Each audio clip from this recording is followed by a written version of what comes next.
Okay, in this video, it's the video you've all been waiting for. It's the one where I build a small thumb box, little pochade box for your brand new on-the-go gouache set that you will fit in your fanny pack. So, first thing I did was I had these cut at Tap Plastics.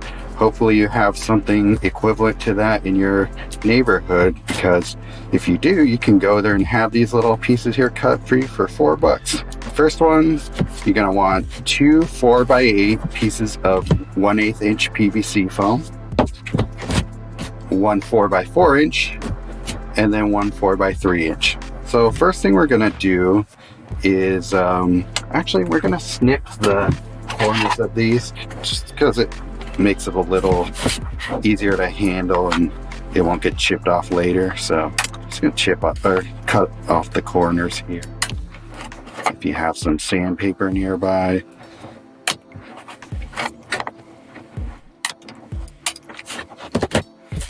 the sandpaper.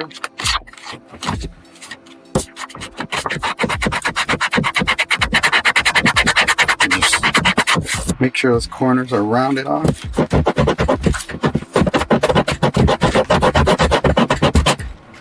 I just like not having these parts poke you while you're handling your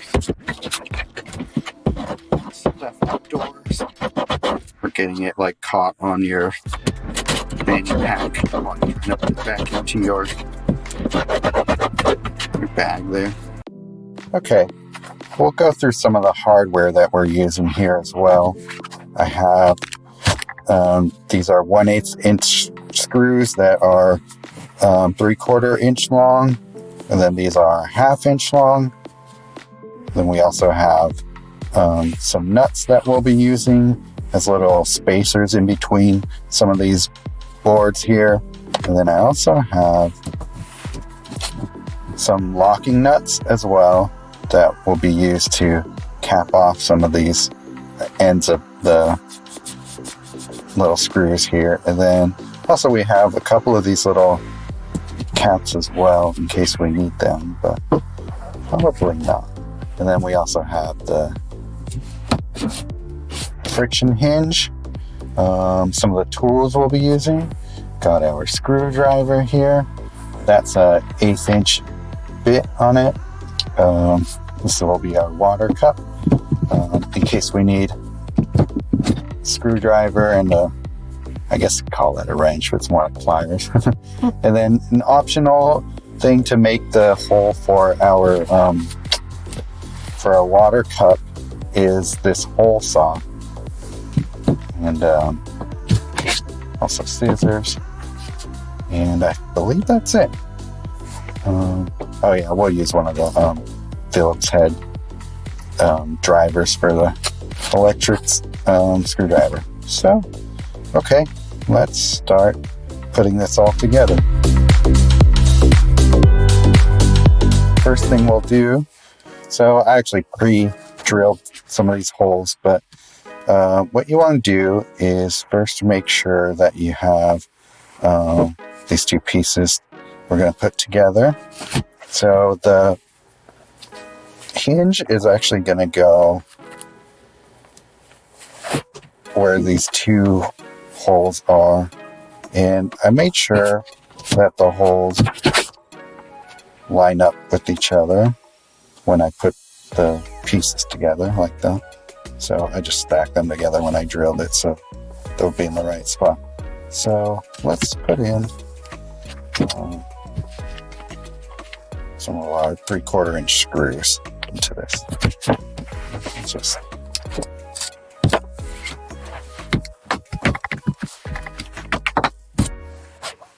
snug.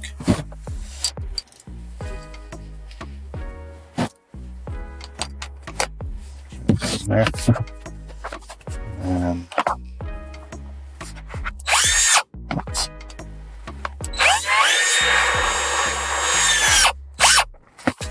pass this through. Grab one of our other 3/4 inch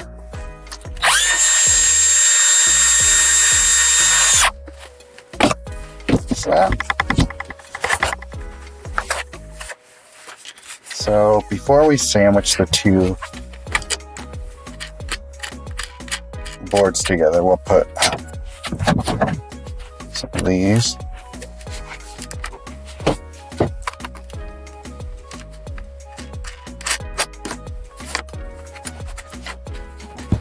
And so this is the side that is going to be the part that floats up. So we can actually cap this side off, but we'll worry about that later. Next we'll do the bottom part. It's going to have these parts put together. So we'll do what we did with the other one.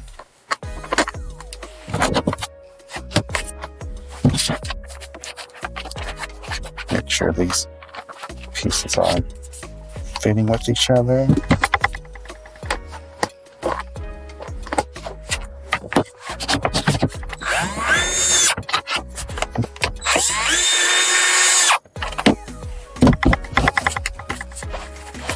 Once one of them is in, that makes it easier to put the other together.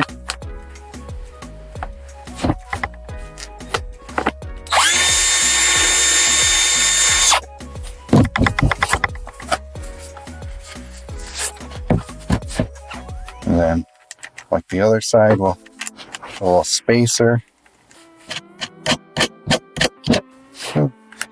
These little nuts in to make spacers. And the reason we're doing that is because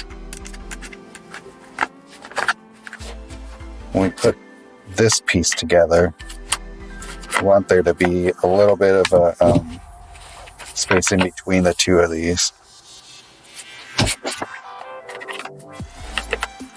And so it's going to sandwich together like that.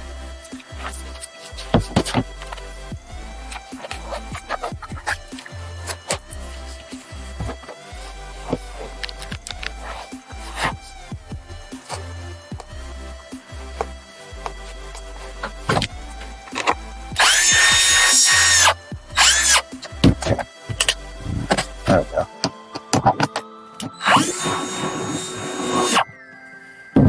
Okay. Now, make sure those are all together.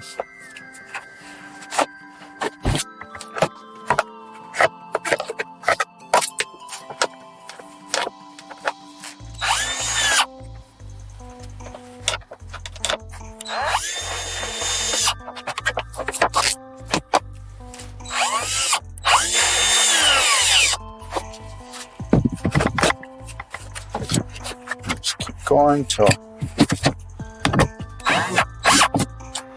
sandwich together well.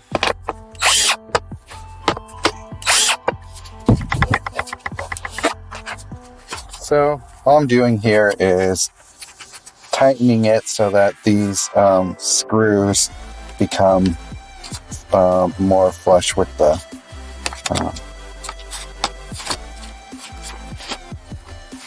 actual boards that are being sandwiched with. So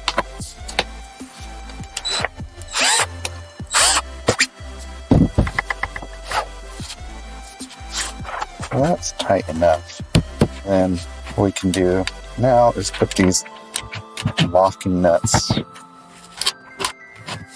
here, and we'll tighten those later.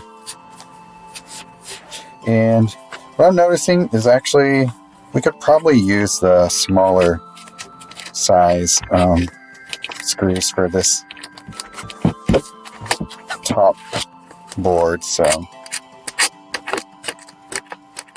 going to switch these out. Alright, so actually we're going to fit the 1/2-inch screws into the top part of it instead, so there's less parts of it sticking out the back.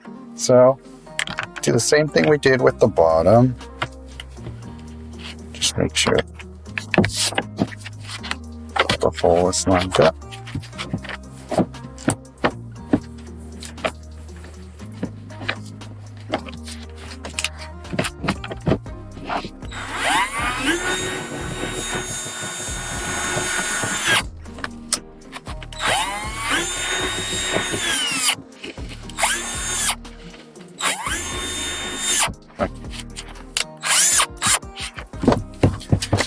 other side, or the other hole.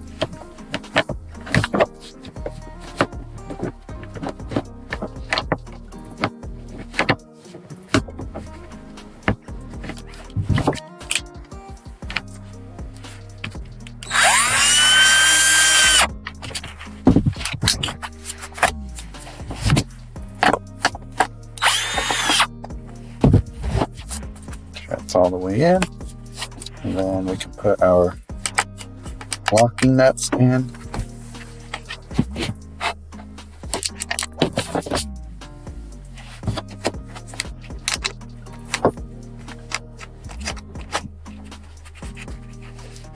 So I found the best way to tighten the locking nuts is to just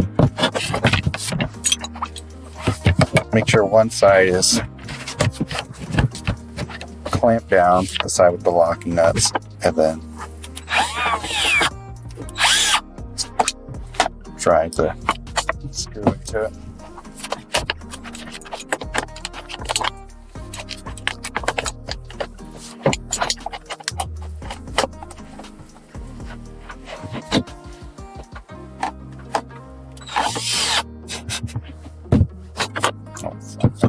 Face. Okay. Do that.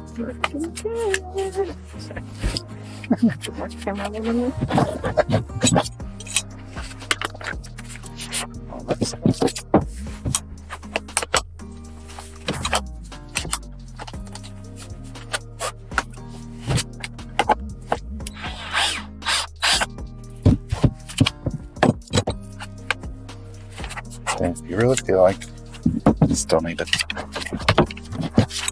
make sure things are well tightened, just use a screwdriver.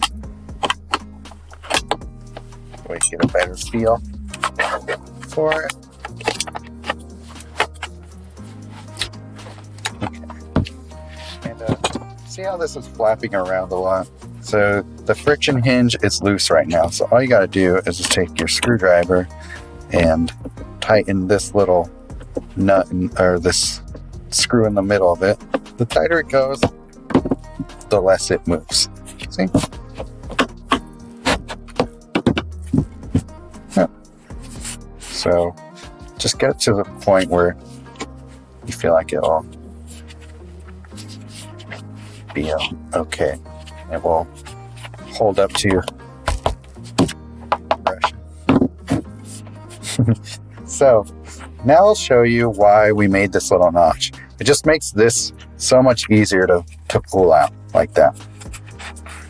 So without that notch there, I found myself kind of like having to really get in there and carefully pull it out.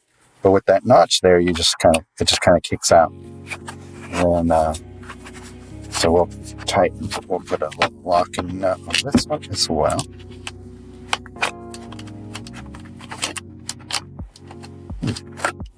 Oh, this is the right size. Okay. We'll just use an end cap instead. That works. Do the same thing. Make sure it's all tightened up. The plier.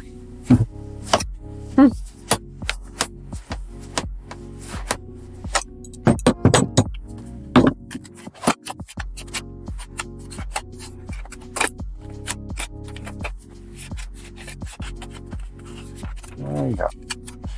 Maybe loosen it just slightly.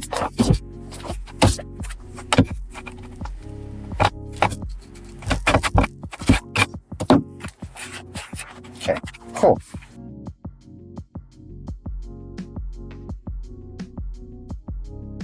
Second to last thing we'll do here is to put in the hole saw. It's really tight.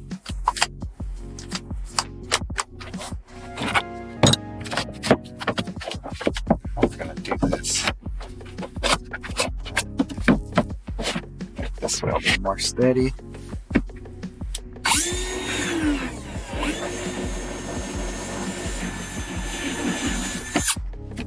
did it. That's a clean hole. That's what he said.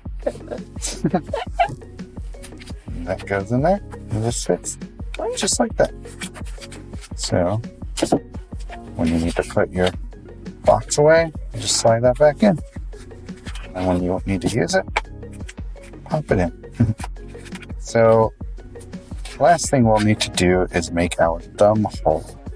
And, okay, so to make the thumb hole, what I'm going to do is find a spot about 2 inches in, kind of mark that down, and probably about a 1/2 inch in from there, make another mark, and this will be approximately somewhere near the middle of our bottom board here. Then we'll start a little pilot hole with the this is a 3/4 inch, I forget what these are called, but they're specifically made to make circles into, I guess, wood, but we'll be using it for plastic here. So first thing I'll do,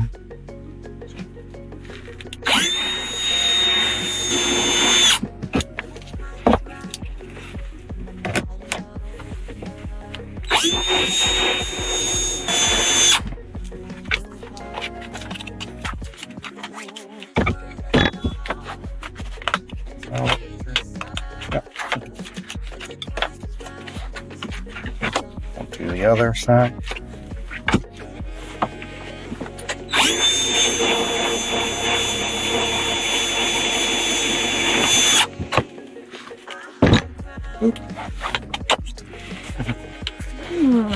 There's the first part of our hole. And the next thing we'll do,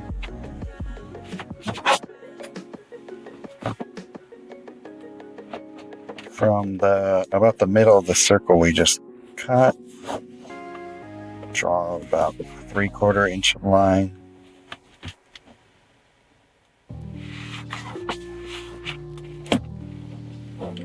From both the top and bottom of the circle, mark it there.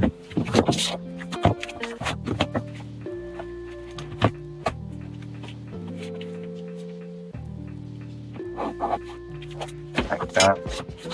And so if you need a bigger thumb hole, which I don't know, we'll see if we need it, but you can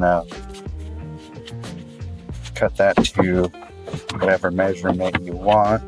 If you want to bring it out a little further back as well to give yourself some more room to do that, you can. And then get yourself a little razor knife here. Just a piece at a time.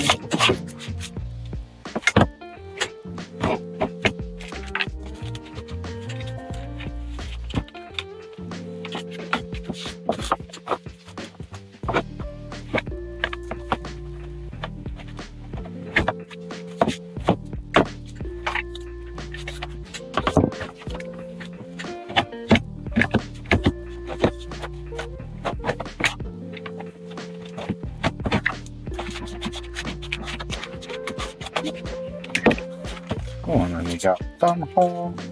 Okay, well, my thumb's too fat for this thumb hole, but we can always expand it. You want to see good? You like the smallest thing? We have a lady finger, and we can fit it in here. And then, yeah, we can always just now take our sandpaper and smooth out any rough edges.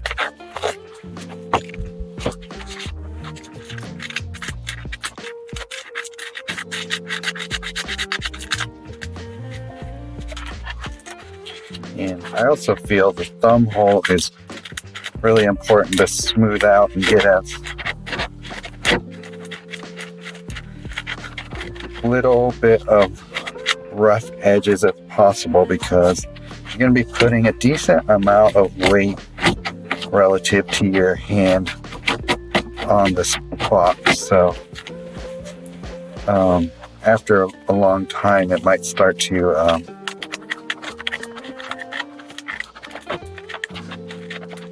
painful if you don't make sure the edges of everything are softened up a little bit.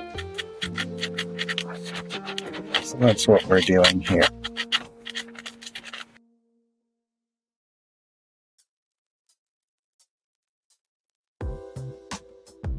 All right, well, there you have it, guys. Here is a thumb box done for like 20 bucks. And yeah, it's ready to go. All you need to do is just put your supplies on it, clamp them down, and you're ready to paint with it.